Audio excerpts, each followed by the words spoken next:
वाङ्मे मनसि प्रतिष्ठिता मनो मे वाचि प्रतिष्ठितम् आविराविर्मयेधि वेदस्य मानिस्थ श्रुतं मे मा प्रहासि रनेनाधीतेनाहोरात्रां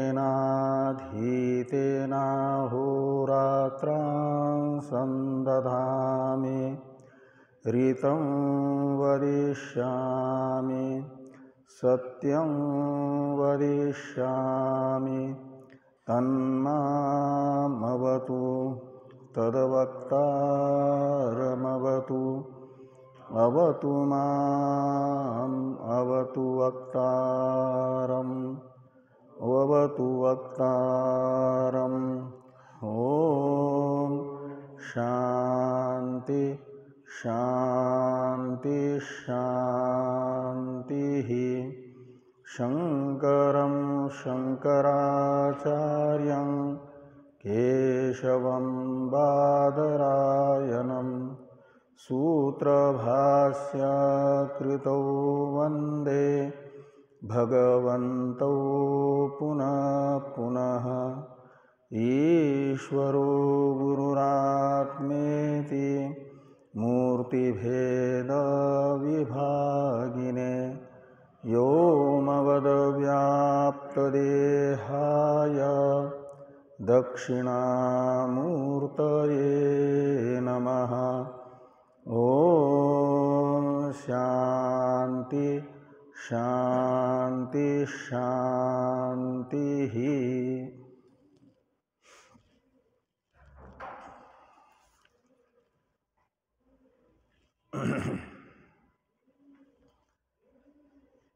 ऋग्वेदीय ऐत्रेय उपनिषद के द्वितीय अध्याय के संबंध भाष्य की चर्चा हम लोग कर रहे हैं। इसमें ये बताया गया कि आत्मा प्रत्यक्ष प्रमाण या अनुमान प्रमाण का अविषय है। प्रत्यक्ष प्रमाण का अविषय है, इसे बताया गया उसमें स्वयं प्रकाशत्व को बता करके और अमत इत्यादि श्रुति से, और अनुमान प्रमाण का भी अविषय है।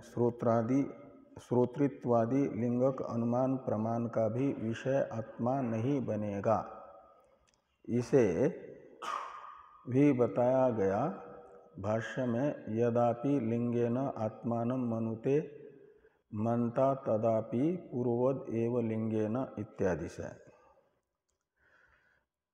प्रत्यक्ष प्रमाण से या अनुमान प्रमाण से आत्मा को विज्ञ मानने पर एक शरीर में आत्मभेद या आत्मावयव भेद की कल्पना करनी पड़ती है।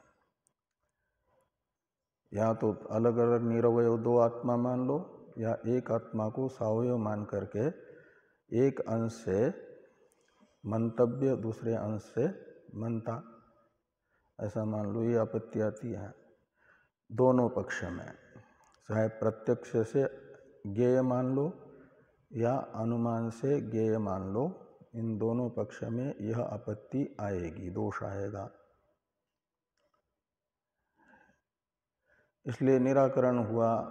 अब भाष्य में जो 67 नंबर पृष्ठ पर ननु श्रोतृत्वादि धर्मवान आत्मा अश्रोतृत्वादि च इत्यादि भाष्य है, इसकी अवतरण टीका है, इसे देखिए।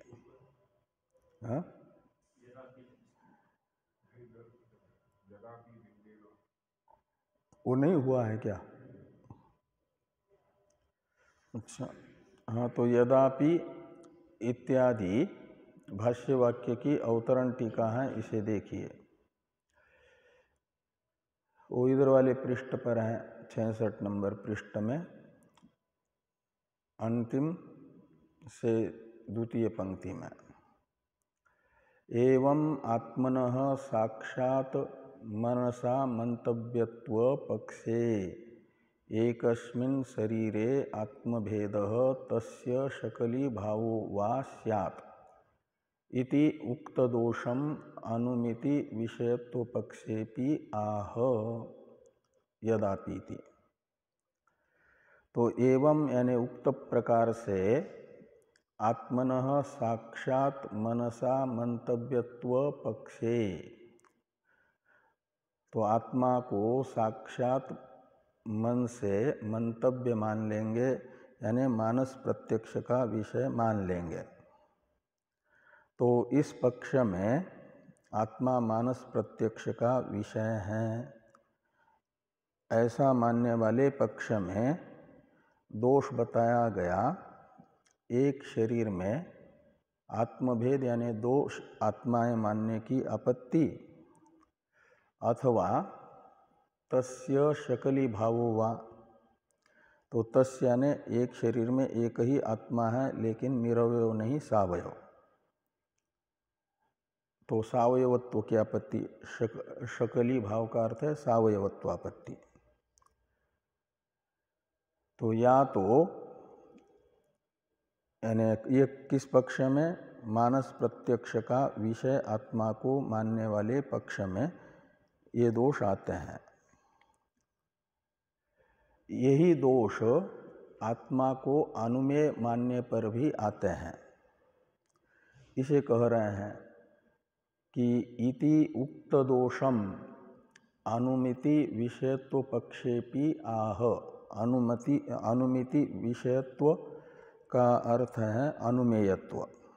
अनुमिति के विषय को अनुमेय कहा जाता है, उसमें रहने वाला धर्म हो जाएगा अनुमेयत्व। तो जैसे मानस प्रत्यक्ष विषयत्व आत्मा में मानने पर दोष आते हैं, वैसे ही अनुमेय आत्मा को मानने वाले पक्ष में भी आते हैं वही दोष। इसे आह कह रहे हैं भगवान भाष्यकार। यदापि लिंगेन आत्मानं मनुते मनता तदापि पूर्ववत एव लिंगेन मंतव्य आत्मा यश्च तस्य मनता तौ द्वौ प्रसज्ये याताम। कहते यदापि, जब प्रत्यक्ष का विषय मानने पर दोष आ रहा है तो उस दोष का निराकरण करने के लिए ऐसा मानेंगे कि लिंगेन यानी श्रोतृत्वादि लिंगक अनुमान से आत्मा को मनुते यानी जानाति मनता, वो मनन का विषय बनाता है, अर्थात अनुमेय है आत्मा। लिंग शब्द से लेंगे अनुमान प्रमाण, और उस अनुमान प्रमाण से आत्मा ज्ञेय है यानी अनुमेय है। इस प्रकार यदि मानेंगे तो क्या होगा, कहते तदापि, आत्मा को अनुमेय मानने पर भी, तदापि का अर्थ निकलेगा पूर्ववद एव, यानी जैसे प्रत्यक्ष विषय आत्मा को मानने पर दोष आ रहा था, वही दोष आत्मा के अनुमेयत्व पक्ष में भी होगा। इसलिए कहते हैं कि मंतव्य आत्मा यश्च और तस्य मनता, तो एक तो मंतव्य आत्मा हो जाएगा और यानी मनन का विषय अर्थात अनुमान का विषय, और दूसरा तस्य मनता यानी अनुमाता। ये दो प्रसज्ये याताम, तौ का अर्थ है आत्मानो। तो दो आत्माएं एक शरीर में मानने की आपत्ति।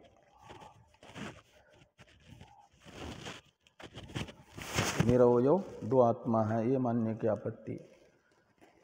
और यदि कोई कहता नहीं एक शरीर में एक ही आत्मा है और वो सावयव है, इसलिए एक अंश से मंतव्य बनेगा, दूसरे अंश से मनता बनेगा, तो इस पक्ष में फिर आत्मा में सावयवत्व की आपत्ति आती है।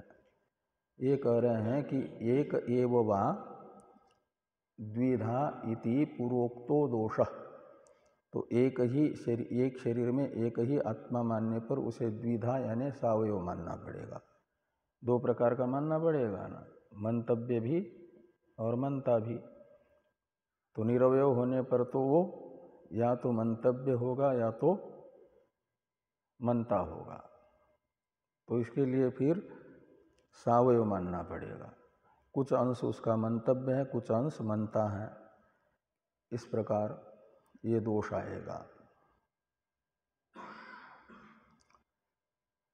अब न प्रत्यक्षेण इत्यादि की अवतरण टीका है, इसे देखिए। एवं अमतो अविज्ञात इति श्रुत्या न्यायोपबृंहितया सर्वात्मना ज्ञेयत्वाभाव इति स्थितम् तत्र पूर्ववादी शंकते। तो पहले ये जो पूर्वोक्त दोष यहाँ तक के वाक्य का जो अर्थ निकला उसे उपसंहार करते हुए ये कह रहे हैं, संग्रहित कर रहे हैं कि एवं यानी उक्त प्रकार से अमतो अविज्ञात इति श्रुत्या न्यायोपबृंहितया सर्वात्मना ज्ञेयत्वाभाव इति स्थितम्। तो अमतो मनता अविज्ञातो विज्ञाता इत्यादि जो श्रुति है, ये श्रुति है न्यायोपबृंहित। न्याय का अर्थ है युक्ति, उपबृंहित का अर्थ होता है युक्त। तो न्यायोपबृंहित का अर्थ निकलेगा युक्ति युक्त, तो ये युक्ति युक्त है। न्यायोपबृंहितया का अर्थ निकलेगा। तो अमतो अविज्ञात यह श्रुति है युक्ति युक्त, और इस श्रुति से क्या निश्चित हुआ? आत्मा में ज्ञेयत्वाभाव। यहाँ सर्वात्मना ही है कि सर्वात्मनो ऐसा छपा है? सर्वात्मन मना दीर्घ है, तृतीयांत। तो सर्वात्मना का अर्थ है चाहे प्रत्यक्षत्वेन यानी आत्मभेद मान लो उस पक्ष में भी, यानी प्रत्यक्ष के विषय मान लो उस पक्ष में भी, और अनुमेय मान लो उस पक्ष में भी, ये निश्चित होगा कि आत्मा में ज्ञेयत्व भाव है। आत्मा न प्रत्यक्ष से ज्ञेय है, न तो अनुमान प्रमाण से ज्ञेय है। ज्ञेयत्वाभाव आत्मा में सिद्ध हुआ। अब इस पर पूर्व पक्षी शंका करते हैं कि तत्र पूर्ववादी शंकते, तो आत्मा में सर्वात्मना ज्ञेयत्वाभाव निश्चित होने पर, स्थितम का अर्थ है निश्चितम, और तत्र का अर्थ निकलेगा तस्मिन् सति यानी निश्चिते सति, आत्मनः ज्ञेयत्वाभावे निश्चिते सति। आत्मा में ज्ञेयत्वाभाव निश्चित होने पर पूर्ववादी शंकते, पूर्ववादी शंका करते हैं कि न प्रत्यक्षेण नापि अनुमानेन ज्ञायते चेत कथम उच्यते सम आत्मा इति विद्यात् इति, कथम वा श्रोता मनता इत्यादि। ये पूर्व पक्ष की शंका है। कि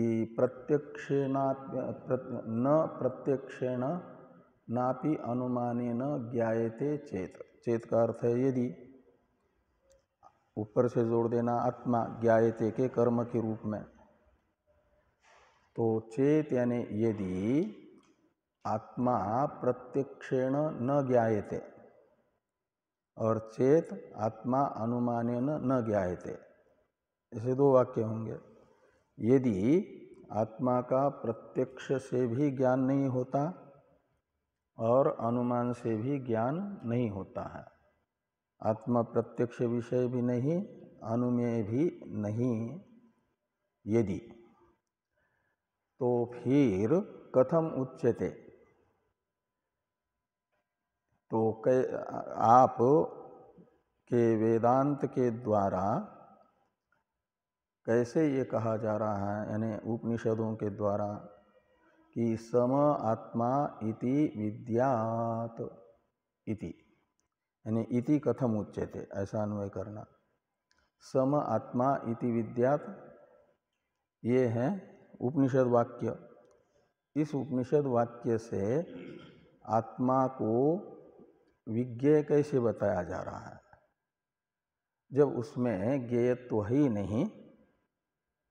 तो ये श्रुति आत्मा को जानो ये कैसी कह रही है? सम आत्मा यानी आत्मा एक रस है, इति यानी ऐसा जानो। ये जो श्रुति कह रही है आत्मा में एक रसत्वेन रूपेण ज्ञेयत्व, इस श्रुति की उपपत्ति कैसे होगी, इस श्रुति की क्या गति होगी? ये कथम से पूछा कि कथम उच्यते। ऐसे न प्रत्यक्षेण नापि अनुमानेन ज्ञायते चेत कथम उच्यते, कथम वा श्रोता मंता इत्यादि उच्यते। वो उच्यते का पूर्व वाक्य यहाँ पर ले आना इधर। सम आत्मा इति विद्यात, इसको छोड़ करके बाकी सब, यानी दोनों श्रुतियों की अनुपपत्ति विषयक शंका पूर्व पक्षी कर रहे हैं। सम आत्मा इति विद्यात इस श्रुति में तथा कथम वा क्या श्रोता मंता इस श्रुति वचन में अनुपपत्ति, इन श्रुतियों की उपपत्ति नहीं होगी, क्योंकि ये श्रुतियाँ ये बता रही है आत्मा को विज्ञेय, एक रस से एक रसत्वेन रूपेण आत्मा विज्ञेय है। ये सम आत्मा इति विद्यात इस श्रुति ने बताया, और कथम श्रोता मंता इस श्रुति ने आत्मा को श्रोतृत्वेन मंत्रित्वेन रूपेण विज्ञेय बताया है, श्रोतृत्वादि रूप से विज्ञेय है करके बताया। तो इन दोनों श्रुतियों का और आदि शब्द से ग्राह्य अन्य जो श्रुतियां हैं आत्मा में ज्ञेयत्व बताने वाली, उनका क्या होगा, उनकी क्या गति होगी, ये पूर्व पक्षी का प्रश्न हुआ। थोड़ी टीका है कथम इस प्रतीक के बाद में, उसको देखिए कि ज्ञेयत्व प्रतिपादक श्रुते है श्रोतृत्वादि धर्मवत्व प्रतिपादक श्रुतेश्च अनुपपत्ति इत्यर्थ। इस प्रकार इन दो श्रुतियों में अनुपपत्ति नामक दोष पूर्व पक्षी ने बताया। आत्मा को प्रत्यक्ष प्रमाण या अनुमान प्रमाण का अविषय मानने पर, ये ध्यान में आया ना। अब ननु इत्यादि से सिद्धांती पूर्व पक्षी ने जो इन दो श्रुतियों में अनुपपत्ति नामक दोष बताया है उसका परिहार करते हैं। इसका अवतरण है टीका में ननु इत्यादि भाष्य का कि तत्र विद्यात इति श्रुतौ इतर निषेधे सति स्वप्रकाशत्वेन स्वतः स्फुरणम एव उच्यते। न तु कर्मतया वेद्यत्वम् इति परिहारं वक्ष्याम इति अभिप्रेत्य श्रोतृत्वादि श्रुतौ परिहारम आह नन्वीति।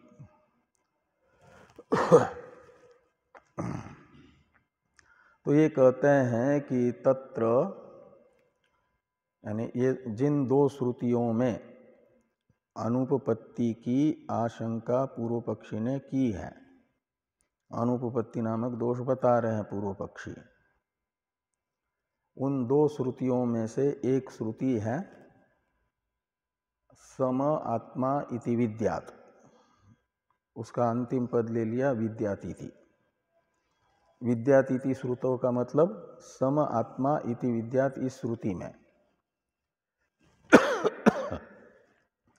इतर निषेधे सति स्वप्रकाशत्वेन स्वतः स्फुरणम एव उच्यते।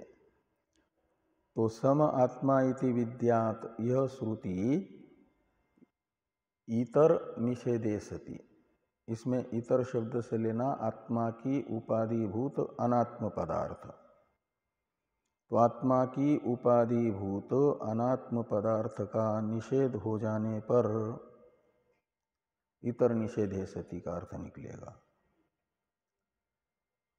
अनात्म पदार्थ का निषेध हुआ तो अनात्म उपाधि का, तो उपाधि धर्मों का भी निषेध हो जाएगा, धर्मी निषेध के साथ धर्म का भी निषेध। तो फिर आत्मा रहेगा शुद्ध चेतन, और वो शुद्ध चेतन स्वप्रकाश है, इसलिए कहते हैं स्वप्रकाशत्वेन स्वतः स्फुरणम एव उच्यते। तो अनात्मा जो उपाधि है उसका निषेध करेंगे पंचकोशों का, तो शेष रहेगा एक शुद्ध चेतन, और वह शुद्ध चेतन स्वयं प्रकाश है। इस प्रकार स्वयं प्रकाशत्वेन रूपेण जो स्फुरन यानी चेतन है उसका निरूपण किया जा रहा है सम आत्मा इति विद्यात् इस श्रुति के द्वारा। उसमें वेद्यत्व नहीं बताया जा रहा है, अपितु ये बताया जा रहा है कि वो स्वयं प्रकाश है, स्वतः प्रकाशमान स्फुरन यानी चेतन है। न तो कर्मतया वेद्यत्वम, तो वेदन क्रिया का जो कर्म है, जैसे अनात्म पदार्थ घटादि वेदन क्रिया के कर्म बनते हैं तो उसमें वेद्यत्व आता है घटादि में, ऐसा वेद्यत्व सम आत्मा इति विद्यात् ये श्रुति नहीं बता रही है। का मतलब आत्मा में फल व्याप्ति का निषेध है। जैसे अनात्म जड़ पदार्थों में फल व्याप्ति होती है, फल व्याप्ति का मतलब, फल व्याप्ति का मतलब क्या होता है?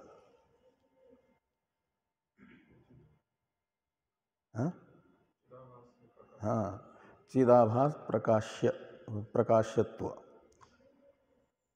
विषयाकार वृत्तिस्थ जो चिदाभास, उसके द्वारा भाष्यत्व प्रकाश्यत्व, ये है वेद्यतया कर्मतया वेद्यत्व। उस प्रकार का कर्मतया वेद्यत्व सम आत्मा इति विद्यात् ये श्रुति आत्मा में नहीं बता रही है, अपितु जब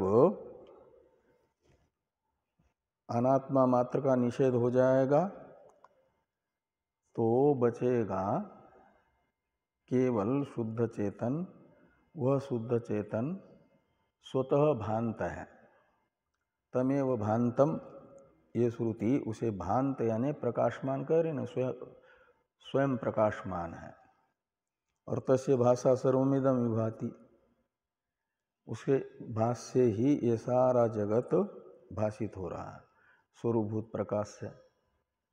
जो सर्वावभाषक है वह किसी दूसरे से अवभाषित नहीं होगा, अपने आप से भाषित होता हुआ बाकी अवभाष्य जो जगत है उसे भाषित करता है। ऐसा सम आत्मा इति विद्यात् ये श्रुति बताएगी। ये यहाँ पर कहा गया कि तत्र विद्यात् इति श्रुतौ इतर निषेधे सति स्वप्रकाशत्वेन स्वतः स्फुरणम एव उच्यते न तो कर्मतया वेद्यत्वम। आत्मा में कर्मतया वेद्यत्व नहीं बताया जाता।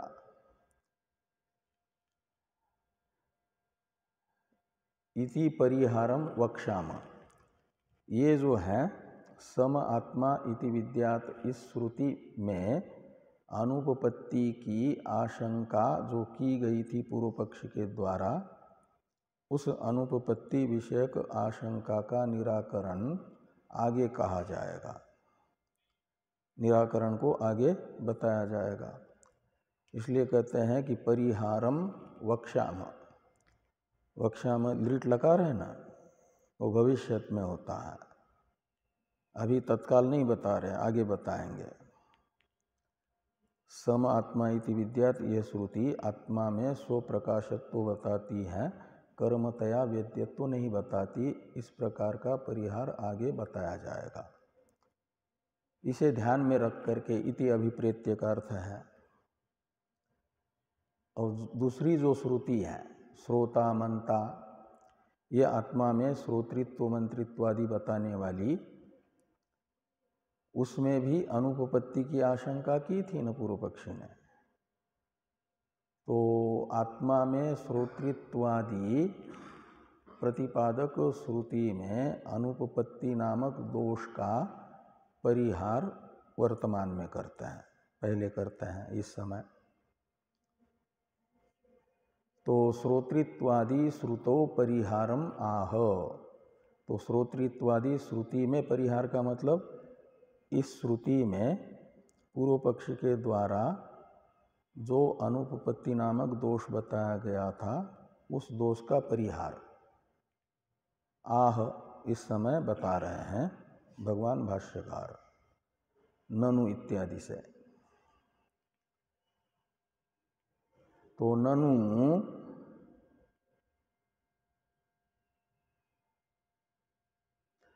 श्रोतृत्वादि धर्मवान आत्मा अश्रोतृत्वादि च प्रसिद्धम आत्मनः।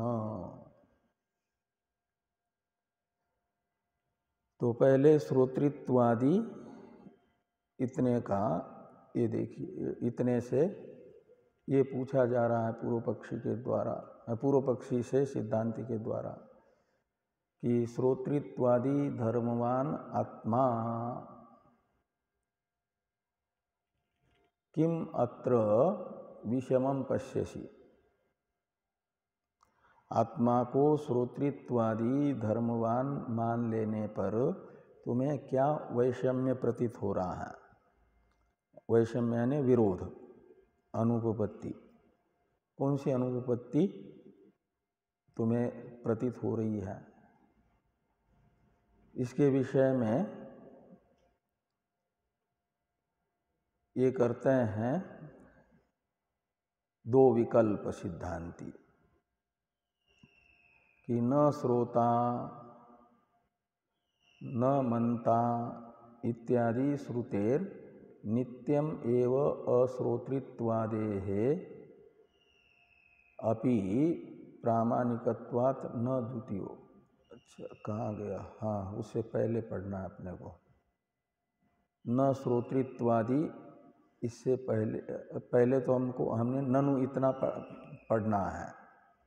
ननु का अर्थ निकलेगा निषेध, परिहार, सिद्धांति के द्वारा है ना। वो श्रुतो परिहारम आह, ये जो टीका का अवतरण है वो ननु इतने का है। उसका अर्थ, ननु का अर्थ निषेध निकलेगा, परिहार निकलेगा। ननु यानी न यानी जो श्रोता मंता इत्यादि श्रुति में पूर्व पक्षी ने अनुपपत्ति नामक दोष बताया है, वह दोष इस श्रुति में नहीं है। ये ननु का अर्थ निकलेगा, निषेध। और अब श्रोतृत्वादि धर्मवान आत्मा, इसका अलग से अवतरण है टीका में, उसे देखिए कि तत्र ननु इति, इस प्रतीक के बाद में कि ननु यानी तत्र किम धर्मवत्व प्रतिपादनस्य का गति रीति पृच्छ्यते किम वा श्रोतृत्वादि प्रतिपादनेन अश्रोतृत्वादिकम असिद्धम इति उच्यते इति वा विकल्प्य नाद्य नित्यम एव श्रोतृत्वादि धर्म अंगीकारात् इत्याह श्रोतृत्वादि इति। तो ये कह रहे हैं सिद्धांती दो विकल्प करके श्रोतृत्वादि श्रुति में विरोध का परिहार कर रहे हैं।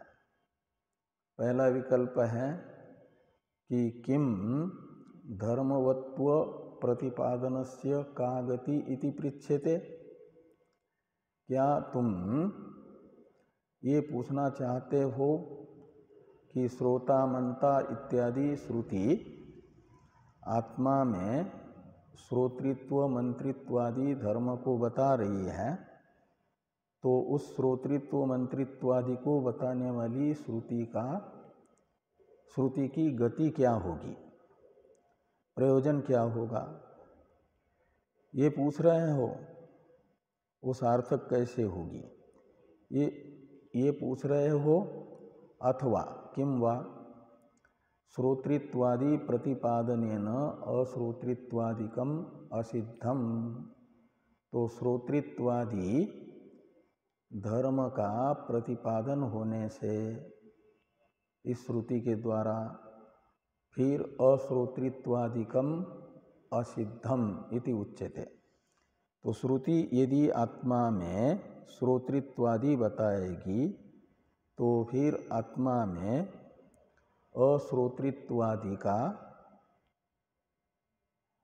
अभाव होगा, वो असिद्धि होगी, सिद्धि नहीं हो पाएगी।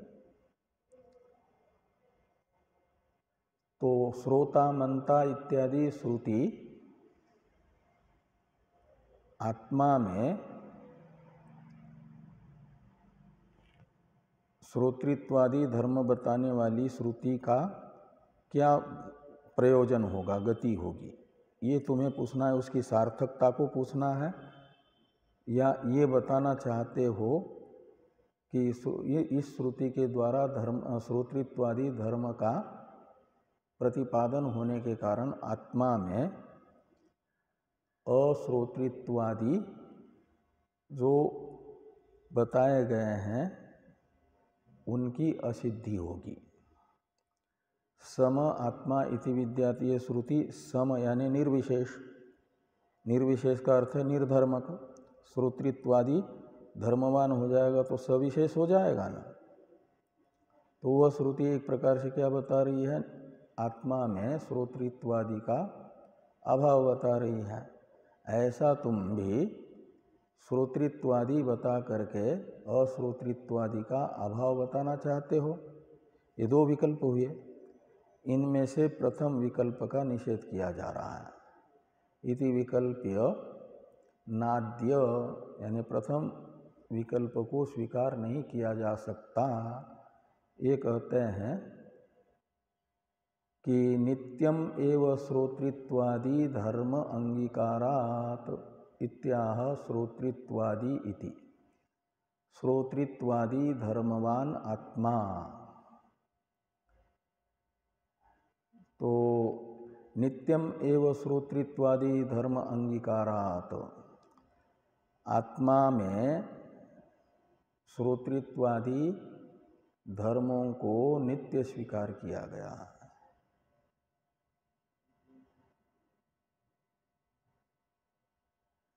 नित्य होने से क्या होगा, तो ये 3 नंबर टिप्पणी में नित्यम पर टिप्पणी है ना, उसको देखिए कि तथा च श्रोतृत्वादेः स्वरूपतया, नित्य धर्म होंगे तो नित्य तो एक ही है, वो है आत्मस्वरूप।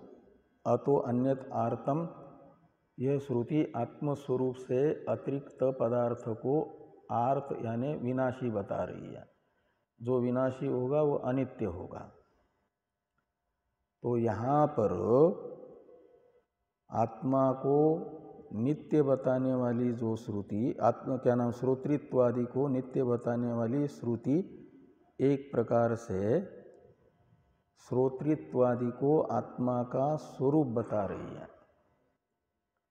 श्रोतृत्व ये आत्मा का स्वरूप है, मंत्रित्व आत्मा का स्वरूप है। और वो स्वरूप क्या है? ज्ञान। शुद्ध ज्ञान ही तो आत्मा का स्वरूप है ना। शुद्ध चेतन कहो, शुद्ध ज्ञान कहो। इसलिए शुद्ध ज्ञान को छोड़ करके दूसरा कोई वह श्रोतृत्वादि नहीं है। आत्मा के स्वरूप से अलग धर्म, धर्म दो प्रकार के होते, एक स्वरूपभूत धर्म और एक स्वरूप से बहिर्भूत धर्म। तो ये आत्मा का स्वरूप से बहिर्भूत धर्म नहीं है। जैसे सूर्य में प्रकाशकत्व स्वरूपभूत धर्म है, सूर्य प्रकाशते इत्यादि में सूर्य प्रकाशमान है। तो सूर्य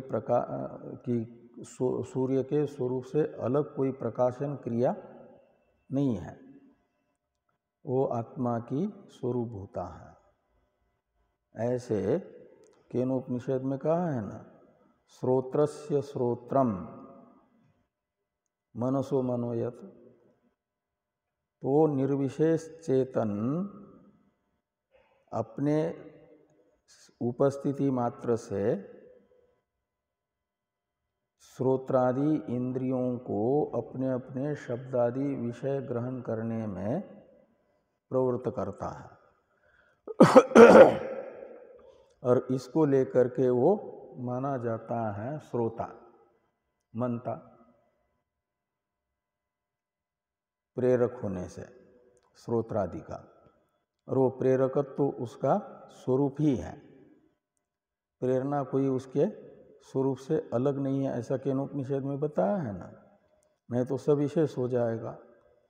और शिष्य ने प्रश्न किया है केनोपनिषद में, केने शीतम पतति प्रेषितम मन इत्यादि से, कि कार्यक्रम संघात का प्रवर्तक चेतन सविशेष है, जैसे लोक में सविशेष देखा जाता है, या निर्विशेष है। ये पूर्व शंका है। और उसका उत्तर देते हुए कहा कि श्रोत्रस्य श्रोत्रम।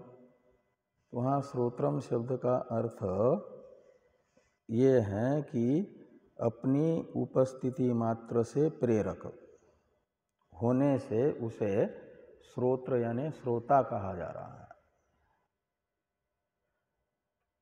चेतन आत्मा के, शुद्ध चेतन आत्मा के सन्निधि में श्रोत्रादि इंद्रियां अपना अपना शब्दादि ग्रहण रूप व्यापार करने से आत्मा को श्रोता मनता ये कहा जा रहा है। वो आत्मा में जो श्रोतृत्व मंत्रित्व है वह उसके स्वरूप से अलग नहीं है, स्वरूप ही है। ये 3 नंबर टिप्पणी में टिप्पणीकार कहते हैं कि तथा च श्रोतृत्वादेः स्वरूपतया प्रकारत्व अभावात्। तो प्रकार यानी विशेषण,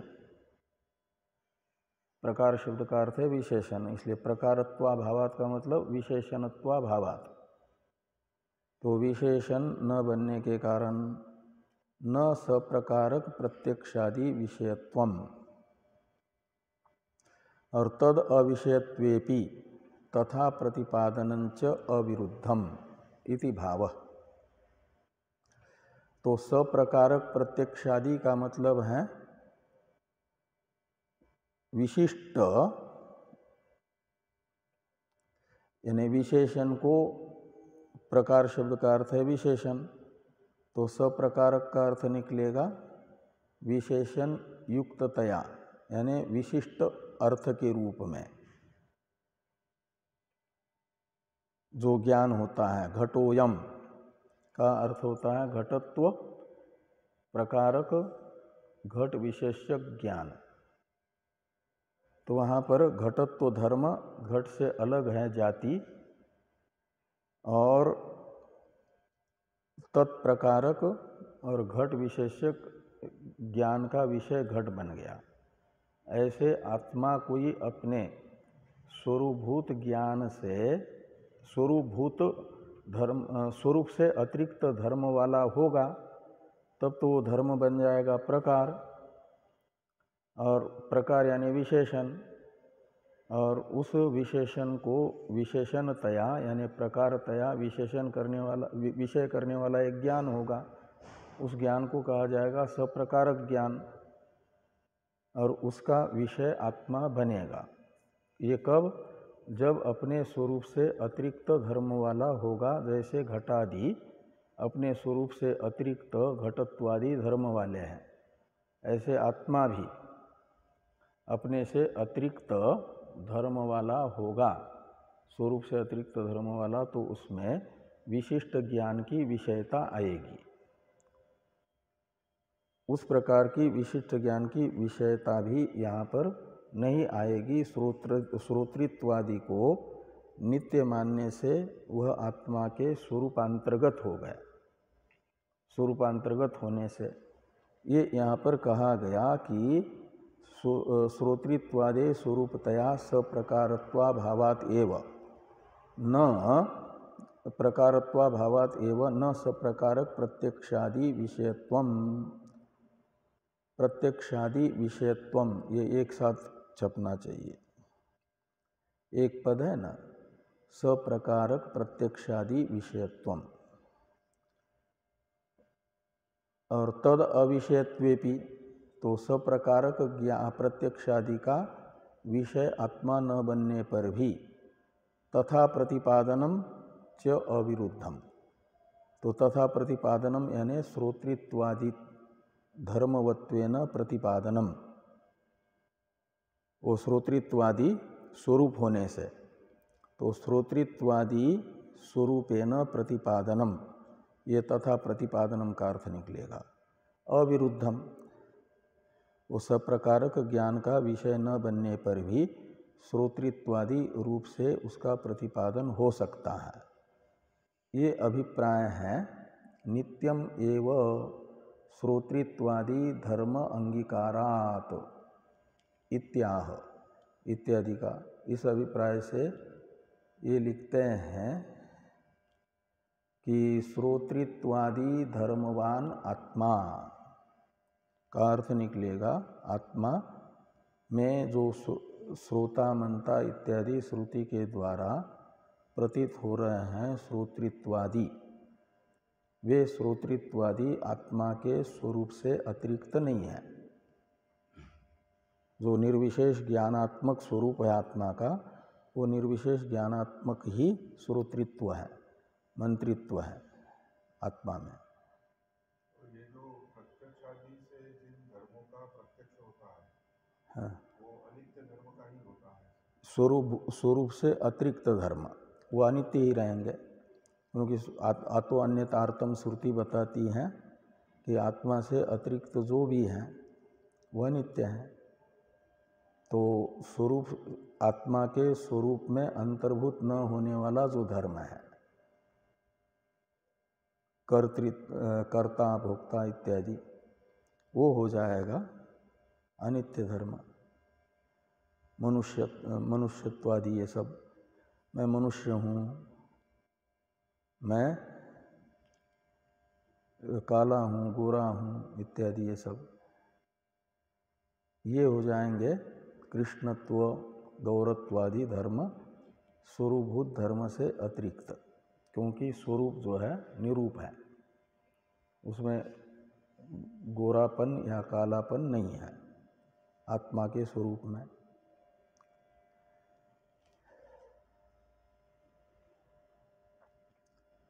तो श्रोता मनता इत्यादि श्रुति बता रही है आत्मा में नित्य श्रोतृत्वादि को, का मतलब श्रोतृत्वादि ये आत्मा का स्वरूप है। तो अब ये पूछा जा रहा है, यदि आत्मा श्रोता मनता ही है स्वरूपतः, तो फिर अश्रोता अमनता बताने वाली श्रुति का क्या होगा, ये पूछते हैं। तो उसका भी उत्तर दे रहे हैं कि न श्रोता न मनता इत्यादि श्रुतेर नित्यम एव अश्रोतृत्वादेरपि प्रामाणिकत्वात् न द्वितीयोपि इत्याह अश्रोतृत्वादि इति। तो द्वितीय विकल्प था किं वा श्रोतृत्वादि प्रतिपादनेन अश्रोतृत्वादिकम असिद्धम इति उच्यते। ये जो द्वितीय विकल्प है इसका निराकरण करने के लिए भाष्य में लिखा अश्रोतृत्वादि च प्रसिद्धम आत्मनः, ये वाक्य।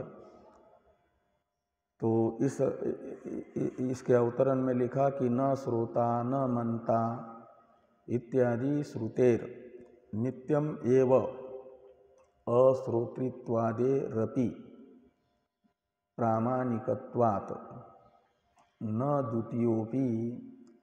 तो न श्रोता न मनता इत्यादि श्रुति आत्मा में नित्य ही अश्रोतृत्वादि भी बता रही है। इसलिए क्या होगा, अश्रोतृत्वादि रपि प्रामाणिकत्वात् यानी श्रुति प्रमाण सिद्धत्वात्। प्रामाणिक कहा जाता है प्रमाण सिद्ध वस्तु को। तो अश्रोतृत्वादि भी आत्मा के न श्रोता न मनता इत्यादि श्रुति प्रमाण से सिद्ध होने से प्रामाणिक है, उनमें प्रामाणिकत्व रहेगा।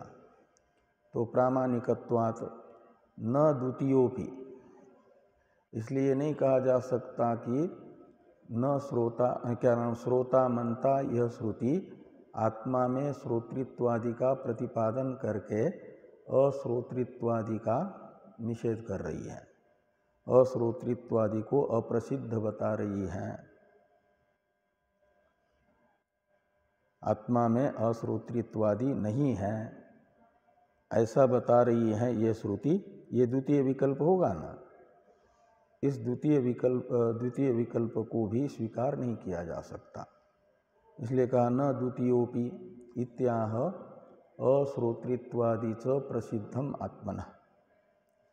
आत्मा में अश्रोतृत्वादि भी प्रसिद्ध हैं श्रुति में, श्रुति प्रमाण से प्रसिद्ध है। प्रसिद्ध यानी निश्चित। तो निश्चित किस प्रमाण से, तो न श्रोता न मनता इस श्रुति प्रमाण से आत्मा में अश्रोतृत्वादि भी प्रसिद्ध है यानी निश्चित है। इसलिए ये द्वितीय विकल्प जो था ना कि श्रोता मनता यह श्रुति आत्मा में श्रोतृत्वादि धर्म का प्रतिपादन करके अश्रोतृत्वादि को अप्रसिद्ध बता रही है, यानी अश्रोतृत्वादि आत्मा के धर्म नहीं हैं ये बता रही है। ऐसा यदि पूर्व पक्षी कहना चाहेंगे तो उसका निषेध किया। वो न श्रोता न मनता इत्यादि श्रुति में अश्रोतृत्वादि भी प्रसिद्ध हैं। अब प्रसिद्ध होने के कारण ये द्वितीय विकल्प रूप अर्थ श्रोता मनता इत्यादि श्रुति का नहीं किया जा सकता। ये यहाँ पर कहा गया कि न श्रोता न मनता इत्यादि श्रुतेर नित्यम एव अश्रोतृत्वादेरपि प्रामाणिकत्वात्। तो न श्रोता न मनता इत्यादि श्रुति से ये निकलेगा कि अश्रोतृत्वादि भी आत्मा में प्रमाण सिद्ध है। इसलिए द्वितीय विकल्प भी अनुपपन्न ही रहेगा, सिद्ध नहीं होगा। तो श्रोता मनता इस श्रुति की भी उपपत्ति होगी, ये बताया गया यहाँ।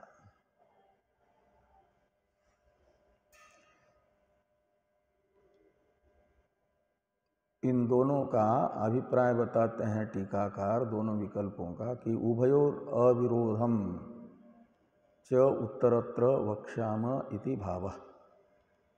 तो अब नित्य श्रोतृत्वादि भी है और नित्य अश्रोतृत्वादि भी है, तो दोनों का तो विरोध होगा ना। तो विरोध की जो आशंका पूर्व पक्षी करेंगे, उस विरोध का परिहार अविरोध दिखा करके हम उत्तरत्र यानी आने वाले ग्रंथ में करेंगे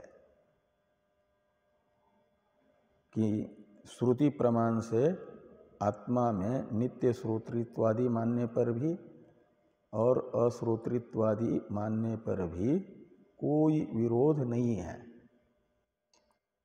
अविरोधी है।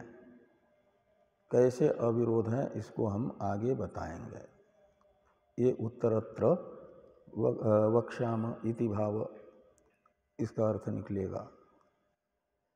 अब भाष्य में जो है किम अत्र विषमम पश्यसि, इसका उत्तरांत है कि एवंच श्रोता मनता न श्रोता न मनता इति च उभय श्रवणे सति श्रोतृत्वादि धर्मवान एव इति अन्यतर परिग्रह वैषम्यम तव न युक्तम इत्याह किम अत्र इति। तो कहते हैं श्रोता मनता, इस श्रुति में श्रोतृत्वादि भी सुना जा रहा है आत्मा का, और न श्रोता न मनता यह भी श्रुति ही बता रही है अश्रोतृत्वादि को भी।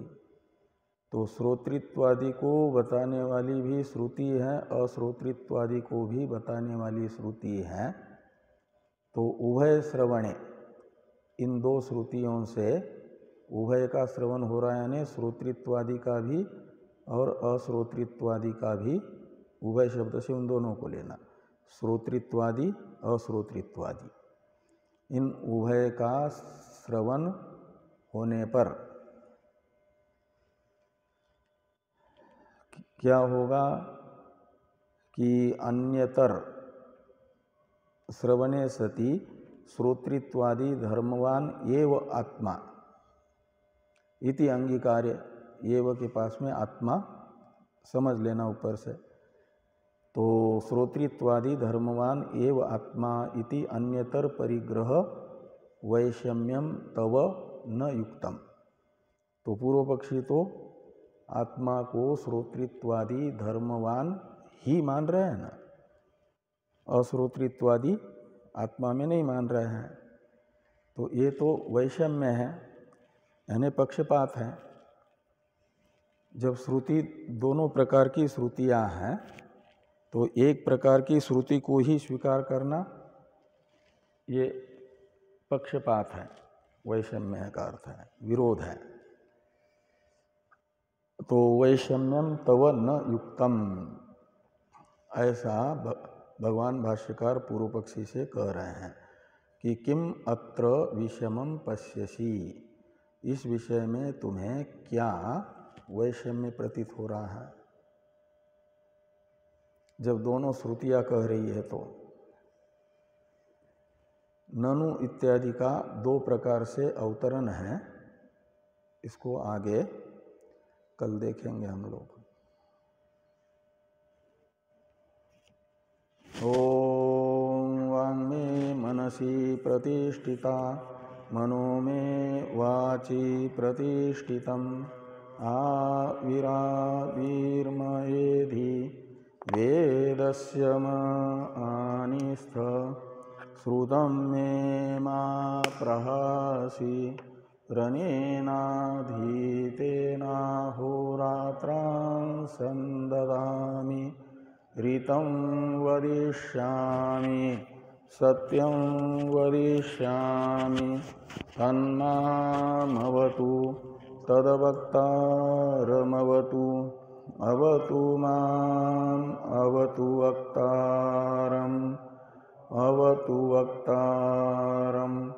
ओम शांति शांति शांति।